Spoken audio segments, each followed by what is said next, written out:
ಇವತ್ತು ದೇವ್ರನ್ನ ನೀನು ಗುರುತು ಮಾಡ್ಕೊಂಡಿದೀಯಾ? ದೇವ್ರನ್ನ ನೀನು ಜ್ಞಾಪಕ ಮಾಡ್ಕೊಂಡಿದೀಯಾ? ಯಾಕಂದ್ರೆ ದೇವ್ರ ಏನಂತ ಹೇಳ್ತಿದ್ದಾನಂದ್ರೆ, ನಾನು ನಿನ್ನ ಗುರುತು ಮಾಡ್ಕೊಂತೀನಿ ಅಂತೇಳಿ ಹೇಳ್ತಾ ಇಲ್ಲ. ತಾಯಿ ಮರೆತರು ನಾನು ನಿನ್ನ ಮರೆಯಲ್ಲ ಅಂತೇಳಿ ದೇವ್ರು ಹೇಳ್ತಾ ಇದ್ದಾನೆ. ನೋಡ್ರಿ, ಕೆಲವೊಂದು ಟೈಮಲ್ಲಿ ನಾವೊಂದು ದುಃಖಕರವಾದ ಪರಿಸ್ಥಿತಿನಲ್ಲಿ ನಾವು ಹೋಗ್ತಿರುವಾಗ, ಶೋಧನೆಯಲ್ಲಿ ನಾವು ಹೋಗ್ತಿರುವಾಗ, ಶ್ರಮ ಮಧ್ಯದಲ್ಲಿ ನಾವು ಹೋಗ್ತಿರುವಾಗ, ಆ ಒಂದು ಒತ್ತಡಿನಲ್ಲಿ ನಾವು ಹೋಗ್ತಿರುವಾಗ ನಮ್ಗೆ ಏನ್ ಅನಿಸ್ತದೆ ಅಂದ್ರೆ, ದೇವರು ನಮ್ಮನ್ನ ಗುರುತು ಮಾಡ್ಕೊಂತಿದಾನ, ನಾನು ಮಾಡ್ತಿರೋ ಪ್ರಾರ್ಥನೆಯನ್ನು ದೇವ್ರು ಕೇಳ್ತಿದಾನ. ಮತ್ತೆ ಯಾಕೆ ನನಗೆ ಇಷ್ಟು ಕಷ್ಟ? ನಾನು ಪ್ರಾರ್ಥನೆ ಮಾಡ್ತಿದ್ದೀನಲ್ಲ, ದೇವ್ರಿಗೆ ಯಥಾರ್ಥವಾಗಿ ನಾನು ಜೀವಿಸ್ತಿದ್ದೀನಲ್ಲ, ದೇವ್ರಿಗೆ ನಾನು ಸಾಕ್ಷಿಯಾಗಿ ನಾನು ಜೀವಿಸ್ತಿದ್ದೀನಲ್ಲ, ಆದರೂ ನನ್ನ ಜೀವಿತದಲ್ಲಿ ಯಾಕೆ ಈ ಕಷ್ಟಗಳು, ಯಾಕೆ ಈ ನೋವುಗಳು, ಯಾಕೆ ಈ ದುಃಖಕರವಾದ ಸ್ಥಿತಿನಲ್ಲಿ ದೇವ್ರು ನನ್ನ ನಡೆಸ್ತಾ ಇದ್ದಾನೆ? ದೇವ್ರು ನನ್ನ ಗುರುತು ಮಾಡ್ಕೊಂತಿದಾನ? ದೇವ್ರು ನನ್ನ ಪ್ರಾರ್ಥನೆ ಕೇಳ್ತದನ? ಆತ ನನ್ನ ಮರ್ತು ಬಿಟ್ಟನ ಅನ್ನೋ ಒಂದು ಆಲೋಚನೆ ನಮ್ಮಲ್ಲಿ ಹುಟ್ಟೋದು ಸಹಜ. ಆದ್ರೆ ದೇವರು ಏನಂತ ಹೇಳ್ತದಾನಂದ್ರೆ, ನಾನು ನಿಮ್ಮನ್ನು ಗುರುತು ಮಾಡ್ಕೊಂತಿದ್ದೀನಿ ಅಂತ ಹೇಳಿ ಹೇಳ್ತಾನ. Amen, hallelujah. ನೋಡ್ರಿ, ನೋಹಾವು ದೇವರು ನೋಹಾಗೆ ಏನಂತ ಹೇಳ್ತಾನೆ, ನೀನು ಈ ಲೋಕದ ಮೇಲೆ ನಾನು ಜಲಪ್ರಳಯ ತರಿಸ್ತೀನಿ, ನೀನು ನಿನ್ನ ಕುಟುಂಬ ಏನು ಮಾಡಬೇಕು, ಒಂದು ನಾವೆ ಕಟ್ಟಿ ಆ ನಾವೆನಲ್ಲಿ ನೀವೆಲ್ಲರೂ ಸೇರ್ಬೇಕು, ಜಂತುಗಳೆಲ್ಲದನ್ನ ನಾನು ಭೂಜಂತುಗಳೆಲ್ಲದನ್ನ ನಾನು ಕಳಿಸ್ತೀನಿ, ಅವೆಲ್ಲವೂ ನೀವು ಸೇರಿಸ್ಕೋಬೇಕು, ನೀನು ನಿನ್ನ ಕುಟುಂಬ ನಾವೇ ಒಳಗೆ ನೀನು ಸೇರ್ಬೇಕಂತ ಹೇಳಿದ್ರೆ, ಅದೇ ರೀತಿಯಲ್ಲಿ ದೇವರು ಜಲಪ್ರಳಯ ತರಿಸ್ತಾನ. ನೋವ ಕುಟುಂಬ ಎಲ್ಲ ಹೋಗಿ ನಾವೇನಲ್ಲಿ ಸೇರ್ತಾರೆ. ಆದ್ರೆ ದೇವರು ಯಾವಾಗ ಹೊರಗೆ ಬರ್ಬೇಕಂತ ಹೇಳಿ ಹೇಳೋದಿಲ್ಲ. ಈ ನೋವ ಏನ್ ಮಾಡ್ತಾನ, ದೇವರು ಹೇಳೋವರೆಗೂ ಅದರಲ್ಲೇನೆ ಇರ್ತಾನೆ, ವಿಶ್ವಾಸಲಿದ್ದ. ದೇವ್ರು ನಾನು ಗುರುತು ಮಾಡ್ಕೊಂತಾನ, ನನ್ನ ಮರೆಯೋದಿಲ್ಲ. 10 ದಿನ ವೇಟ್ ಮಾಡಿ, 15 ದಿನ ವೇಟ್ ಮಾಡಿ, 1 ತಿಂಗಳು ವೇಟ್ ಮಾಡಿ, 2 ತಿಂಗಳು ವೇಟ್ ಮಾಡಿ, ಅರೆ ದೇವ್ರು ನಾನು ಗುರುತು ಮಾಡ್ಕೊಂತಿಲ್ಲೇನೋ, ದೇವ್ರು ನನ್ನ ಮರ್ತೋಗ್ಬಿಟ್ಟಾನೇನೋ ಅಂತೇಳಿ ನೋವ ಹೊರಗೆ ಬಂದ್ರೆ ಏನಾಗ್ತಾನ, ಆ ಜಲಪ್ರಳಯಗೆ ತಾನು ತನ್ನ ಕುಟುಂಬ ನಶಿಸೋಗ್ತಾರ, ಸಾಯ್ತಾರ. ಆದ್ರೆ ನೋವ ಏನ್ ಮಾಡ್ತಾನಂದ್ರೆ, ದೇವ್ರು ನನ್ನ ಮರ್ತಿಲ್ಲ, ದೇವ್ರು ನನ್ನ ಮರ್ತಿಲ್ಲ, ಆತನನ್ನ ಗುರುತು ಮಾಡ್ಕೊಂತಾನ, ಆತನನ್ನ ಈ ಒಂದು ನಾವೆಲ್ಲಿದ್ದ ನನ್ನ ಕುಟುಂಬ ಹೊರಗೆ ತರ್ತಾನ ಅಂತೇಳಿ ವಿಶ್ವಾಸಲಿದ್ದ ತನ್ನ ಸನ್ನಿಧಿನಲ್ಲಿ ದೇವರಿಗೆ ಯಥಾರ್ಥನಾಗಿ ಕಾಯ್ತಾನ.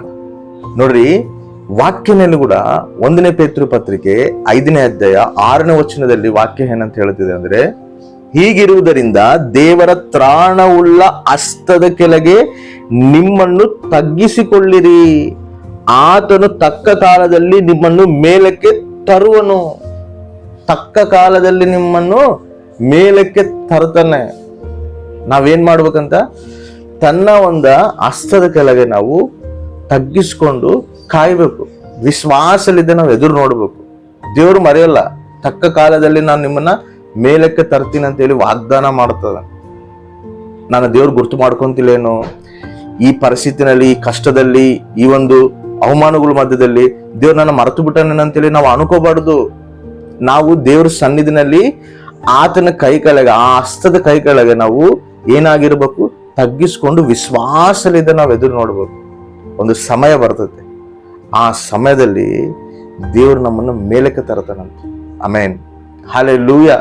ಎಲ್ಲಿ ನಾವು ಅವಮಾನ ಹೊಂದಿರ್ತೀವೋ, ಎಲ್ಲಿ ನಾವು ದುಃಖ ಹೊಂದಿರ್ತೀವೋ, ಎಲ್ಲಿ ನಾವು ಅನೇಕರ ಮಧ್ಯದಲ್ಲಿ ನಾವು ತೃಣೀಕರಿಸಲ್ಪಟ್ಟಿರ್ತೀವೋ, ಆ ಒಂದು ಪರಿಸ್ಥಿತಿನಲ್ಲಿದ್ದ ದೇವ್ರು ನಮ್ಮನ್ನ ಉನ್ನತವಾದ ಅನೇಕರ ಮುಂದೆ ಸಾಕ್ಷಿಯಾಗಿ ದೇವ್ರು ನಮ್ಮನ್ನು ನಡೆಸ್ತಾರೆ.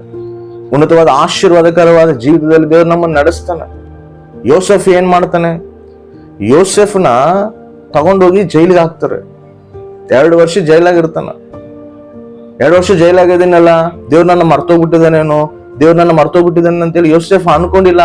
ಅಲ್ಲಿನೂ ಯಥಾರ್ಥ ಉಳ್ಳವನಾಗಿ ದೇವರ ಕೈ ಕೆಳಗೆ ವಿಶ್ವಾಸಲಿದ್ದ ಎದುರು ನೋಡ್ತಾನ. ನನ್ನ ದೇವ್ರಿದ್ರಾಗಿದ್ದ ಹೊರಗೆ ತರ್ತಾನ, ನನ್ನ ದೇವ್ರಿದ್ರಾಗಿದ್ದ ಉನ್ನತ ಸ್ಥಿತಿಗೆ ತರ್ತಾನ ಅಂತ ಹೇಳಿ ಆ ವಿಶ್ವಾಸಲಿದ್ದ ಯೋಸೆಫ್ ಎದುರು ನೋಡ್ತಿರುವಾಗ ದೇವ್ರ ಏನ್ ಮಾಡ್ತಾನೆ, ಯೋಸೆಫ್ನ ಜೈಲಾಗಿದ್ದ ಡೈರೆಕ್ಟ್ ಐಗುಪ್ತ ದೇಶ ಸಿಂಹಾಸನ ಮೇಲೆ ಕುಂದಿರಿಸ್ತಾನ. Amen, hallelujah. ಅದೇ ಹೇಳುತ್ತದೆ ವಾಕ್ಯ, ನೀನು ನನ್ನ ಹಸ್ತದ ಕೆಳಗೆ ತಗ್ಗಿಸ್ಕೊಂಡು ನೀನು ಜೀವಿಸು.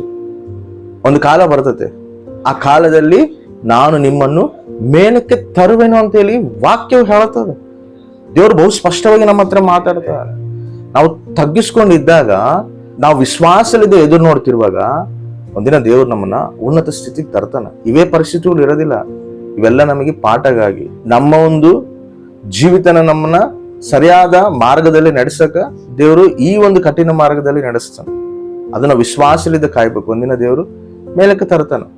ಯೋಬು ಕೂಡ ಏನ್ ಮಾಡ್ತಾನ, ಯೋಬುಗ ಆ ಕಷ್ಟ ಪರಿಸ್ಥಿತಿನಲ್ಲಿ, ಆ ಒಂದು ಭಯಂಕರವಾದ ಸ್ಥಿತಿನಲ್ಲಿ ಯೋಬು ಏನ್ ಮಾಡ್ತಾನೆ, ವಿಶ್ವಾಸಲಿದ್ದ ದೇವ್ರು ನೋಡ್ತಾನೆ. ಆ ವಿಶ್ವಾಸಲಿದ್ದೇನೆ ಯೋಬನ ದೇವ್ರು ಏನ್ ಮಾಡ್ತಾನ, 2ರಷ್ಟು ಆಶೀರ್ವದಿಸ್ತಾನ. ತಾನು ಏನೇನು ಕಳ್ಕೊಂಡಿರ್ತಾನೋ ಅದನ್ನ 2ರಷ್ಟು ಪಡಿತಾನ. ಇವತ್ತು ನಾವು ಏನ್ ಕಳ್ಕೊಂಡಿದೀವೋ, ಏನ್ ನಷ್ಟ ಹೋಗಿದೀವೋ, ಏನು ಒಂದು ಕಠಿಣ ಪರಿಸ್ಥಿತಿನಲ್ಲಿ, ದುಃಖ ಪರಿಸ್ಥಿತಿನಲ್ಲಿ ನಾವು ಜೀವಿಸ್ತಿದೀವೋ, ಇವನ್ನೆಲ್ಲ ದೇವರು ತೊಲಗಿಸಿ, ಎಲ್ಲದರೊಳಗಿದ್ದ ದೇವರು ನಮ್ಮನ್ನು ತಪ್ಪಿಸಿ, ನಾವು ಏನೇನ್ ಕಳ್ಕೊಂಡಿವೋ, ಏನೇನ್ ನಷ್ಟ ಹೋಗಿವೋ ಅದಕ್ಕ 2ರಷ್ಟು ದೇವ್ರು ನಮಗೆ ಕೊಡ್ತಾನ. ಆದ್ರೆ ನಾವೇನ್ ಮಾಡ್ಬೇಕು, ವಿಶ್ವಾಸದಿಂದ ತನ್ನ ಹಸ್ತದ ಕೆಳಗೆ ನಾವು ದೀನವುಳ್ಳವರಾಗಿ ತಗ್ಗಿಸ್ಕೊಂಡು ಆತನಲ್ಲಿ ವಿಶ್ವಾಸ ಇಟ್ಟು ನಾವು ಎದುರು ನೋಡುವಂತವರಾಗಿರ್ಬೇಕು. ತಕ್ಕ ಸಮಯದಲ್ಲಿ ದೇವರು ನಮ್ಮನ್ನ ಹೆಚ್ಚಿಸ್ತಾನೆ. ಆಮೆನ್.